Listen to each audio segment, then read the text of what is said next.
Good morning, students. In the last class, we discussed about the ways, different ways by which production can be increased on the same piece of land. And the today's topic is the Green Revolution. Next is the distribution of land among the farmers of Palampur, and the last one is how do the farmers of Palampur manage the labor for agricultural activities. So let us start with the Green Revolution. जैसा कि जैसे जो word है white revolution, it is related with the concept of, it is related to the production of milk. White revolution जो है milk से related है. इसी तरह से ग्रीन रिवोल्यूशन है, ये रिलेटेड है to the production of food grains. जैसा कि लास्ट क्लास में पढ़ा था कि मॉडर्न एग्रीकल्चरल मेथड्स जो है पालमपुर के विलेजेस जो वो यूज़ करने लग गए थे, फार्मर्स यूज़ करने लग गए थे, और उसकी वजह से production of food grains has increased. Like the production of wheat जो है वो 1300 kg पर हेक्टेयर से 3200 kg पर हेक्टेयर तक बढ़ गया. तो ये स्टोरी सिर्फ पालमपुर की नहीं है, ये पूरे इंडिया की है. During the 1960s and 1970s, 1970s के आसपास, बिकॉज बिफोर दैट टाइम, इस टाइम से पहले इंडिया में फूड ग्रेन का शॉर्टेज था and we had to import food grains from other countries. दूसरी कंट्री से हमें मंगवाना पड़ता था. लेकिन 1960s के आसपास क्या हुआ कि there was large scale production in the production of food grains, specially food grains, wheat और राइस के प्रोडक्शन में एक तरह से बहुत बड़ा इंक्रीमेंट हुआ, बहुत ज़्यादा इंक्रीमेंट हुआ, प्रोडक्शन एकदम से बढ़ गया. और ये किस वजह से हुआ? It was just because the use of HYV seeds and modern agricultural methods. HYV seeds use करने से, अच्छी इरिगेशन फैसिलिटी यूज़ करने से, पेस्टिसाइड्स का यूज़ करने से, इंसेक्टिसाइड्स का यूज़ करने से, मशीन्स का यूज़ करने से कंट्री के अंदर 1960 और 1970 के आसपास प्रोडक्शन जो है फूड ग्रेन्स का एकदम से बढ़ गया. तो ये जो प्रोडक्शन जो बढ़ने का जो प्रोसेस है, उसी को ही, ये जो फिनोमिना है उसी को ही ग्रीन रिवोल्यूशन कहते हैं. So green revolution is simply the large scale increase in the production of food grains in the 1960s and 70s due to the use of HYV seeds and modern agricultural methods. कि HYV seeds और modern agricultural method से उसकी वजह से जो food grain का production एकदम से बढ़ गया 1960-1970 के आसपास, यही जो है वो ग्रीन रिवोल्यूशन है. लेकिन ग्रीन रिवोल्यूशन से कुछ फायदे भी हुए, कुछ नुकसान भी हुए. तो let us discuss about the merits and demerits of green revolution. So first of all, the merits, and then we will come to the demerits. Merits तो फायदे क्या हैं, डीमेरिट्स उससे नुकसान क्या हुआ. सबसे पहले तो मेरिट क्या हुआ कि उससे यील्ड बढ़ गया.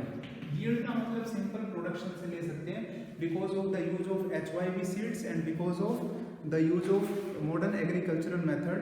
जो प्रोडक्शन है फूड ग्रेन्स का वो बढ़ गया. दूसरा जो है फूड ग्रेन्स बढ़ने की वजह से फार्मर्स के पास प्रोडक्शन इतना हो गया कि apart from keeping the food grains for self consumption, now they could sell large amount of surplus in the markets. अपने कंजम्पशन के लिए रखने के बाद जो है अब वो कुछ ज़्यादा फूड ग्रेन जो है मार्केट में बेचने लग गए, जिसको सरप्लस बोलते हैं. सरप्लस का मतलब फूड ग्रेन का वो पार्ट जो अपने पास रख के बाकी जो मार्केट में बेचते हैं, दैट इज सरप्लस. तो अब वो सरप्लस जो है वो मार्केट में बेचने लगे और उससे क्या हुआ, फार्मर्स की इनकम बढ़ गई. So there was huge surplus and which led to the increase in income of farmers का इनकम बढ़ गया. तीसरा फायदा क्या हुआ, पहले हमारे इंडिया के जो फार्मर्स थे वो सबसिस्टेंस फार्मिंग करते थे. सबसिस्टेंस फार्मिंग का मतलब ऐसा फार्मिंग जो खुद के लिए की जाती है कि बस अपना काम चल जाए, उस तरह का फार्मिंग करते थे. क्यों? क्योंकि वहाँ इरिगेशन की इतनी अच्छी फैसिलिटी नहीं थी और बहुत सारे जो pesticide, insecticide, traditional agriculture use करते थे जिसमें कोई मशीन का यूज़ नहीं होता था. तो उसकी वजह से प्रोडक्शन इतना ही होता था कि सेल्फ कंजम्पशन के लिए हो जाए.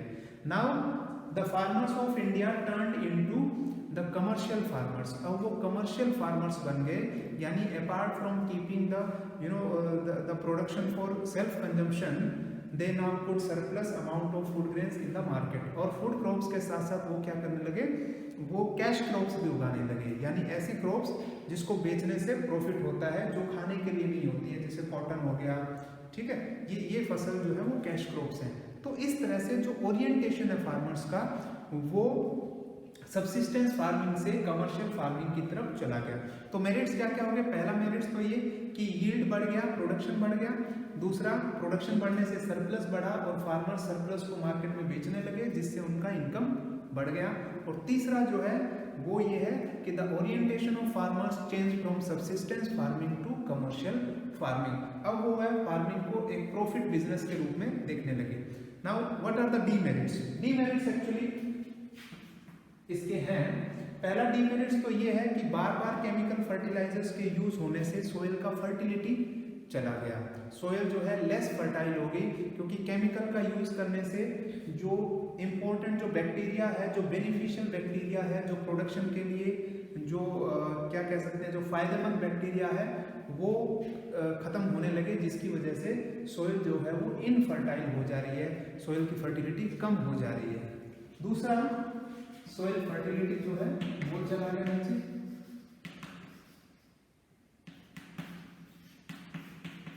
तीसरा, क्योंकि HYP सीड्स जो है उनको पानी की ज़्यादा आवश्यकता होती है, ज़्यादा उनको नीड होती है, इसलिए और पानी के लिए लोगों ने क्या किया, फार्मर्स ने ट्यूबवेल लगाना शुरू किया। तो due to the excessive use of ground water, the water table below the ground has gone down. जो पानी का जो लेवल है ग्राउंड वाटर का, वो नीचे चला गया due to the excessive use of ground water. तो जो वाटर टेबल है वो भी नीचे चला गया। ये दूसरा डीमेरिट है, water table went down. Then third जो इसका जो डीमेरिट है वो ये है कि जब केमिकल्स जब यूज करते हैं तो वो सॉइल में जब हम उनको डालते हैं, केमिकल्स को प्लांट्स के लिए जब डालते हैं, तो वो क्या करते हैं, जब भी खेतों में पानी जब लगाया जाता है या बारिश होती है, तो वो उसके साथ मिल के जो वाटर बॉडीज हैं उसमें चले जाते हैं, जैसे कैनाल्स हो गया, रिवर्स हो गया। तो केमिकल फर्टिलाइजर इस तरह से वाटर का भी पोल्यूशन करते हैं। So due to the use of chemical fertiliser there was water pollution. और क्या नुकसान हो सकता है, और क्या डिमेरिट्स है? जो फोर्थ डिमेरिट है, क्योंकि जो मॉडर्न एग्रीकल्चरल फार्मिंग जो है, या जो HYP सीड्स है या पेस्टिसाइड्स हैं, इंसेक्टिसाइड्स हैं, ये इतने सस्ते नहीं होते हैं, ये महंगे होते हैं। HYP seeds as compare to traditional seeds वो महंगे होते हैं। तो जो छोटे फार्मर्स हैं, क्योंकि ये जो ग्रीन रिवोल्यूशन है वो छोटे फार्मर्स को बेनिफिट उतना नहीं कर पाई थी जितना ये लार्ज फार्मर्स को, मीडियम फार्मर्स को कर पाई थी। सो जो फोर्थ डिमेरिट है, it was not beneficial for small farmer या मार्जिनल जो फार्मर्स हैं उनके लिए बेनिफिशियल इतना साबित नहीं हुआ, क्योंकि उनके पास इतना पैसा नहीं था कि वो इस तरह के सीड्स, इस तरह की इरिगेशन फैसिलिटीज को अफोर्ड कर पाए। और जो लास्ट है पंजाब हरियाणा, क्योंकि पंजाब हरियाणा और उत्तर प्रदेश जो है ये पहले ऐसे स्टेट्स थे जिन्होंने पहली बार जो है ये एग्रीकल्चरल मेथड्स यानी HYP सीड्स वगैरह जो है उन्होंने पहली बार यूज किए थे। और आज का कंडीशन ये है कि इन स्टेट्स में सोयल हैबिचुअल हो गई है इन एग्रीकल्चरल मेथड्स की वजह से, वो केमिकल की, वो पेस्टिसाइड की हैबिचुअल हो गई है, आदत हो गई है सोयल को। अब ये जो फार्मर्स हैं they are forced to use those chemical fertilisers, उनको वो केमिकल्स, वो फर्टिलाइजर्स, वो पेस्टिसाइड अब यूज करने पड़ते हैं सोयल से प्रोडक्शन लेने के लिए, क्योंकि पहली बात तो सोयल की फर्टिलिटी चली गई है। अब जो सोइल की फर्टिलिटी जो रही है वो सिर्फ इन पेस्टिसाइड्स, इंसेक्टिसाइड्स की वजह से ही रही है। तो इसलिए अब उनकी मजबूरी हो गई है ये पेस्टिसाइड्स और इंसेक्टिसाइड यूज करना, अदरवाइज प्रोडक्शन नहीं होगा। सो पांचवा ये है कि soil has become habitual of these chemicals. So these are the merits and demerits of this green revolution. इतना ज़्यादा डिटेल में नहीं है बुक में, बट क्योंकि नाम आया है और डिमेरिट्स भी कहीं ना कहीं डिस्कस किए गए हैं तो थोड़ा सा ब्रीफ में इसको देख लेना चाहिए था। तो ग्रीन रिवोल्यूशन क्या था?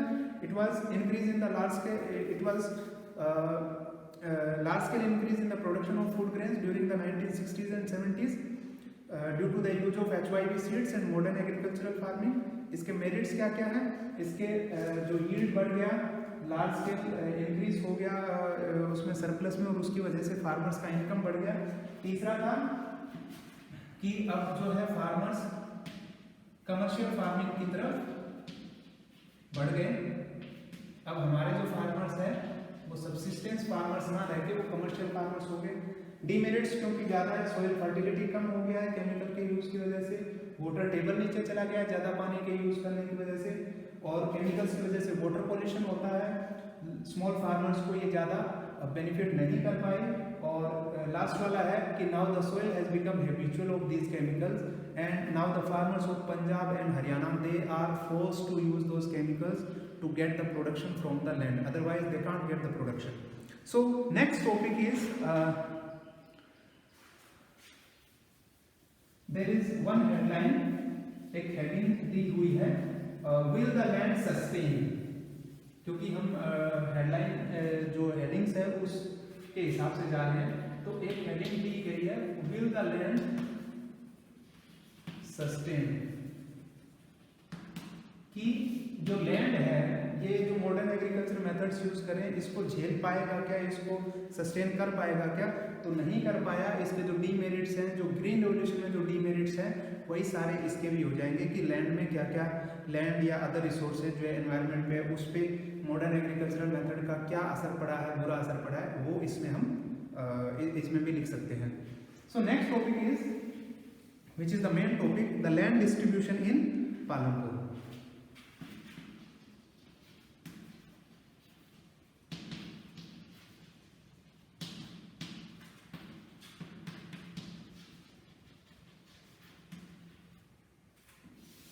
See, as we have already discussed, there are 450 families in the village Palanpur. 450 families Palampur में हैं, उसमें से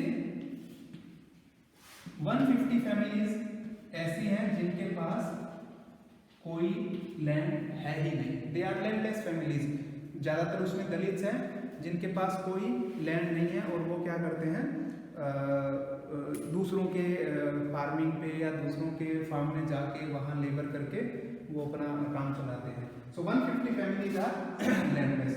तो 450 में से 150 चला गया 300, 300 में से 240 फैमिलीज ऐसी है जिनके पास लेस देन 2 हेक्टेयर लैंड है।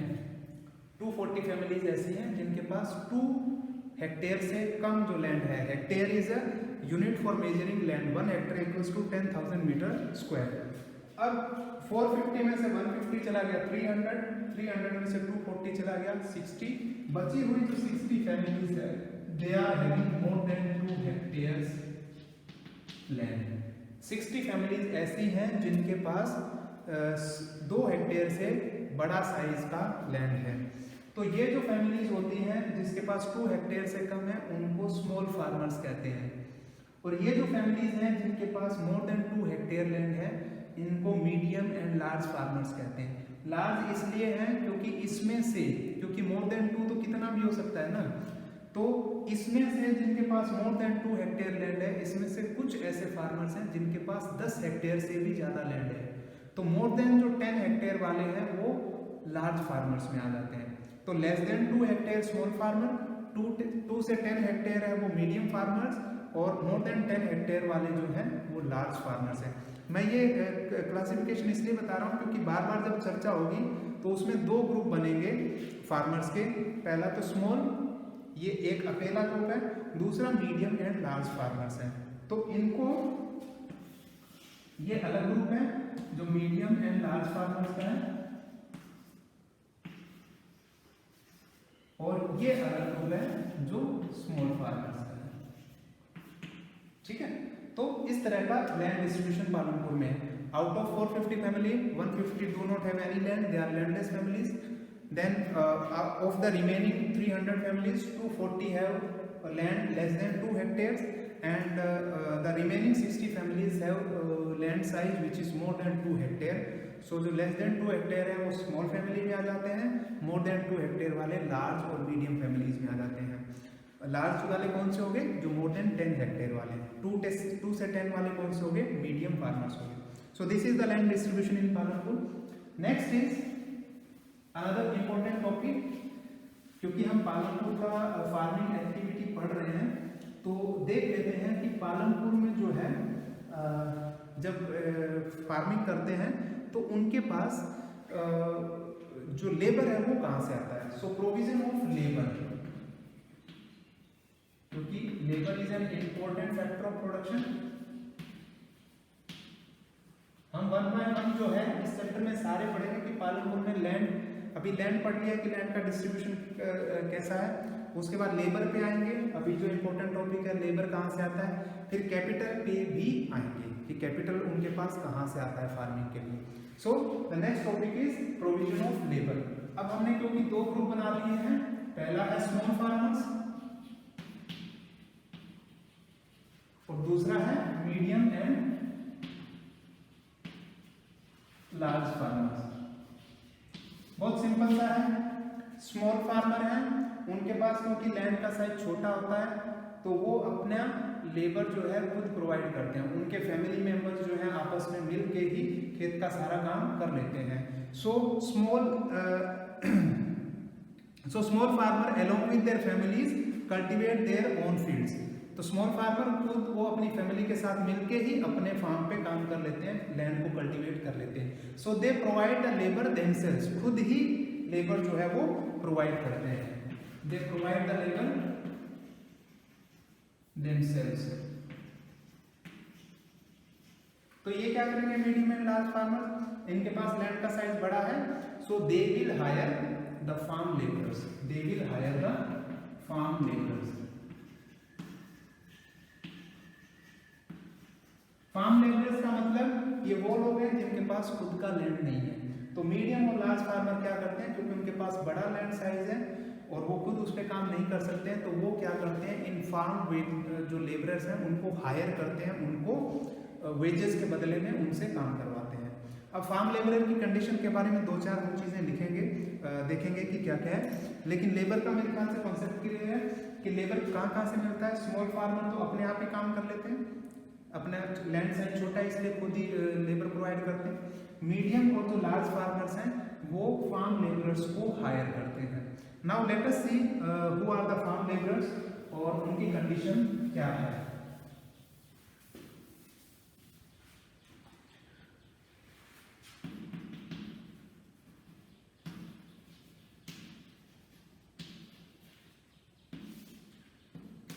पहली बात तो यह है कि फार्म लेबरर्स जो हैं उनका लैंड पे कोई राइट नहीं होता है ना। क्यों? क्योंकि वो लैंड उनका नहीं है, तो वो जिस फार्मर के वहाँ काम करते हैं उनका लैंड होता है। तो land this farm labourers do not have any right on the land, so they do not have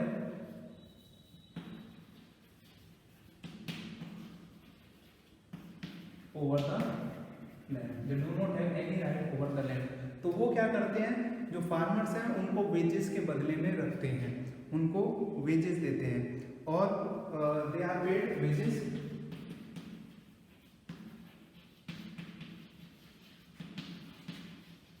और इनके वेजेस 2 तरह के हो सकते हैं। इनके वेजेस जो है 2 तरह के हो सकते हैं, वो कैश हो सकता है और वो काइंड में भी हो सकता है। कैश वेजेस समझते हैं ना, काम के बदले में जो पैसा दिया जाता है। तो कैश का मतलब तो उनको पैसा दिया जाएगा, कैश का मतलब उनको पैसा दिया जाएगा, या फिर कई बार क्या होता है काम के बदले में उनको कुछ चीज़ दे दी जाती है। काइंड का मतलब कुछ चीज़ दे दी जाती है। जैसे ज़्यादातर फार्मर्स क्या करते हैं, लेबरर्स क्या करते हैं, उनके खुद के पास जो है प्रोडक्शन है नहीं, खुद का लैंड नहीं है, तो फार्म लेबरर्स को काम के बदले में अनाज दे दिया जाता है, व्हीट दे दिया जाता है, राइस दे दिया जाता है, जो भी प्रोडक्शन होता है खेत में। तो फार्मर्स क्या करते हैं, उनको पैसे के बदले में, क्योंकि उस चीज़ की उनको ज़रूरत है, इसलिए अगर उनको पैसे नहीं चाहिए तो उसको पैसे के बदले में जो है व्हीट या राइस, इस तरह का कोई भी जो क्रॉप है, कोई भी जो फूड ग्रेन है वो उनको दे दिया जाता है। तो वेजेस कैश की फॉर्म में भी हो सकते हैं, काइंड की फॉर्म में भी हो सकते हैं। अब जो इनका वेज, कई बार जो है इनको मील्स भी दे दिया जाता है। जैसे जो फार्मर्स उनको हायर करते हैं वो उस दिन का खाना भी उनको जो है वो दे देते हैं। तो sometimes they get meals also. Next is wages जो है, वेजेस फिक्स नहीं होते, वो वेरी करते हैं, अलग अलग होते हैं, रीजन के हिसाब से अलग होते हैं। एक रीजन में वेजेस ज़्यादा है, एक रीजन में कम भी हो सकते हैं। वो जो क्रॉप टू क्रॉप भी वेरी कर सकते हैं। वीट की अगर क्रॉप है तो अलग वेजेस पे हो सकते हैं, राइस की क्रॉप में अलग वेजेस हो सकते हैं। ऐसा हो सकता है कि जिस क्रॉप में ज़्यादा काम की जरूरत है वहाँ वेजेस हो सकता है ज़्यादा हो जाए, जहाँ कम काम की जरूरत है तो कम भी हो जाए। और वो फार्म की एक्टिविटी के हिसाब से भी वेरी कर सकते हैं। यानी हार्वेस्टिंग, क्योंकि फार्मिंग एक्टिविटी बहुत सारी है, सोइंग भी है, बीज को बोना भी है, प्लोइंग भी है, हार्वेस्टिंग भी है, पेस्टिसाइड को स्प्रे करना है वो भी है। तो बहुत सारी एक्टिविटी है। एक्टिविटी टू एक्टिविटी भी वेजेस डिफर कर सकते हैं, कि एक एक्टिविटी हार्वेस्टिंग के लिए अलग वेजेस मिल सकते हैं, सोइंग के लिए अलग वेजेस मिल सकते हैं। तो वेजेस डिफर करते हैं from region to region, from crop to crop and from one farm activity to the other farm activity. Next is, ये जो फार्म लेबरर्स हैं इनका जो एम्प्लॉयमेंट है वो फिक्स नहीं है। इनका जो एम्प्लॉयमेंट है वो फिक्स नहीं है। ऐसा नहीं है कि पूरे साल भर इनको काम मिलता है, वो डेली के हिसाब से भी एम्प्लॉय किए जा सकते हैं कि डेली का जितना ही पैसा है 150 रुपीज़ 200 रुपीज़ जो भी है वो उनको दिया जाएगा उस दिन के बदले में। उनको एक सीजन के तौर पे भी हायर किया जा सकता है, कि एक हार्वेस्टिंग सीजन है, एक फसल के लिए उनको परमानेंटली काम दिया जा सकता है, या उनको पूरे साल भर के लिए भी हायर किया जा सकता है। तो उनका एम्प्लॉयमेंट कोई फिक्स नहीं है कि कितने दिन उनको साल में काम मिलेगा। It depends on the need of the farmer. जब फार्मर्स को जरूरत होगी, जिस हिसाब से उसको जरूरत होगी, उसको हायर किया जाएगा। तो एम्प्लॉयमेंट के बारे में ये सिचुएशन है। और फिर नेक्स्ट चीज जो है, ये पांचवा जो पॉइंट है कि एम्प्लॉयमेंट जो है इज नॉट फिक्स्ड है। और सिक्स्थ है, क्योंकि फार्म लेबरर्स के लिए गवर्नमेंट ऑफ इंडिया ने 300 मिनिमम 300 पर डे के हिसाब से मिनिमम वेजेस गवर्नमेंट ने डिसाइड किए हैं। मिनिमम वेजेस जो है गवर्नमेंट ने as per 2017 government of India ने 2017 के हिसाब से 300 रुपये जो है एक दिन के फार्म लेबरर के लिए मिनिमम वेजेस डिसाइड किए हैं, कि अगर कोई फार्मर फार्म लेबरर्स को अपने खेत में हायर करेगा तो उसको 300 रुपीज़ पर डे जो पे करना पड़ेगा। लेकिन फार्म लेबरर्स जो है इससे कम में काम करने के लिए भी राजी हो जाते हैं। उसका रीज़न ये है कि there is large competition among the farm labourers. बहुत कंपटीशन है, इसलिए क्या है, अगर कोई वेज लेबरर ये कहेगा कि मैं 300 से कम में काम नहीं करूँगा, तो हो सकता है कि उसके पास में ऐसा भी एक फार्म लेबरर्स है जो 300 से कम में काम करने के लिए भी राजी हो जाएगा। तो इसलिए क्योंकि जैसे जैसे मशीन्स आती जा रही हैं, मॉडर्न एग्रीकल्चर फार्मिंग होती जा रही है, तो मैनुअल वर्क की ज़रूरत कम पड़ रही है, अब मजदूरों की ज़रूरत इतनी नहीं रही है, इसलिए कंपटीशन ज़्यादा है। तो लोग क्या करते हैं, फार्म लेबरर्स जो है वो क्या करते हैं, कम में काम करने के लिए भी राजी हो जाते हैं। So this is all about the farm labourers. उनका लैंड पे कोई राइट नहीं होता है, उनको वेजेस मिलते हैं, वेजेस कैश और काइंड में हो सकते हैं। दूसरा, उनको जो कई बार मील भी दिया जा सकता है। तीसरी बात कि उनको फोर्थ इज उनका जो वेजेस है वो वेरी करता है, crop to crop, region to region, activity to activity vary करता है, कोई फिक्स नहीं होता है। उनका एम्प्लॉयमेंट फिक्स नहीं है, उनको डेली बेस पे हायर किया जा सकता है, सीजन के बेस पे हायर किया जा सकता है, या पूरे साल के लिए भी उनको हायर किया जा सकता है। और लास्ट है कि though there are minimum wages fix by the government at ₹300 per day for farm labourers, but some farm labourers also agreed to work less than 300 rupees per day because there is large scale competition among the farm laborers। बहुत सारा competition है, इसलिए वो कम में काम करने के लिए भी राजी हो जाते हैं। So in this class we have learn about green revolution. Green revolution क्या है और उसके मेरिट्स और डिमेरिट्स पढ़ लिए। सेकंड, पालमपुर में जो लैंड डिस्ट्रीब्यूशन है फार्मर्स के बीच में, वो देख लिया था कि किस तरह से लैंड डिस्ट्रीब्यूटेड है। और लास्ट ये पढ़ा था कि पालमपुर में जो फार्मिंग एक्टिविटी है उसके लिए लेबर कहाँ से आता है, कि small farmer and medium and large farmer जो है वो लेबर कैसे उसका प्रोविजन कैसे करते हैं। नेक्स्ट क्लास में हम देखेंगे कि कैपिटल कहाँ से आता है उनके लिए। ठीक है, so that will be the topic for the next class. Thank you.